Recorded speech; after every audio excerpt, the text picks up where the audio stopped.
It is Wednesday, and we are back with head coach Troy G. Ward following a long road trip. Let's start there, Coach. 5 points out of 8. Not perfect, but certainly above 500. How did you assess the road trip? Started really slow. Obviously a tough night in Houston, the first night on the road, and then I thought it got progressively better as we got healthier and we got some bodies back. I thought we managed good hockey games. Getting more bodies back. Tell us about David Eddy, signed by the Calgary Flames on a 2-year deal and now here on an ATO.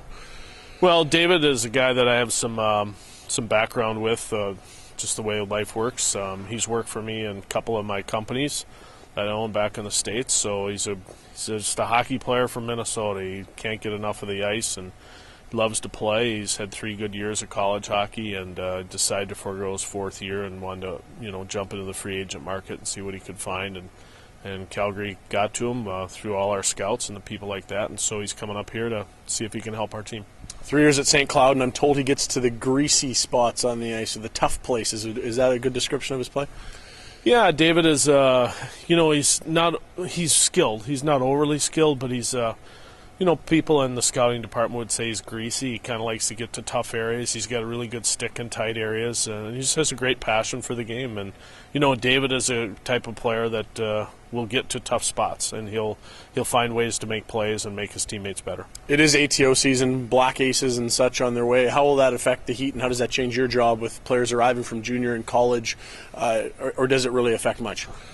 Well, it does affect. It affects our room. It affects our chemistry. We only have so many stalls in our locker room there, and so you got guys on chairs at times and moving guys around, and for me, it's being honest, it's a distraction. You got to try and keep it not a distraction. You got to give those guys their own ice and put them in their own locker room and treat them like they're in the family. It's just that at this particular time, if they're not in our starting lineup, it's important that the guys here are competing on a daily basis, are our focus guys, and we'll utilize those guys as we need them and still make them better, still develop them, but they'll develop on their own ice time.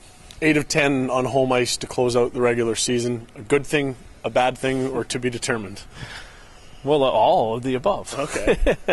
It's it's had its good moments this year. It's had its tough moments here, and we're going to find out where it's going to go. I mean, the one thing is this team is starting to have somewhat of a reflection of the team that started the year here, Ryan, and that was a good start to our year. Obviously, we had a good first half.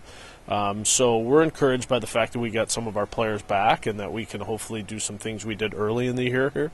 We've had some tough times at home, but I think that's typical, especially when we travel the way we do and we come home. It's tough to come home here and play at times. So, but it's the most exciting time of the year, so we're in a position where we control our own destiny. Injury update. What do we know? John Rowe and Quentin Langer, obviously the big names everyone's concerned about. Tyler Rugsager, a newcomer, would also join that list, I'm sure. Well, Tyler's going to see a mouth specialist here Friday in the Vancouver area, and he's recovering, doing well. Langer's close. He's got to put his boot on and skate on next Monday, and then we'll see, and hopefully he'll play maybe that Chicago series, I should say. And then Johnny Rowe's progressing. He's had a good day yesterday. He's moving in the right direction. As he told me, there's light at the end of the tunnel, so he's encouraged by that. Light at the end of the tunnel and 8 games of 10 left at home. Thanks for your time today. You're welcome.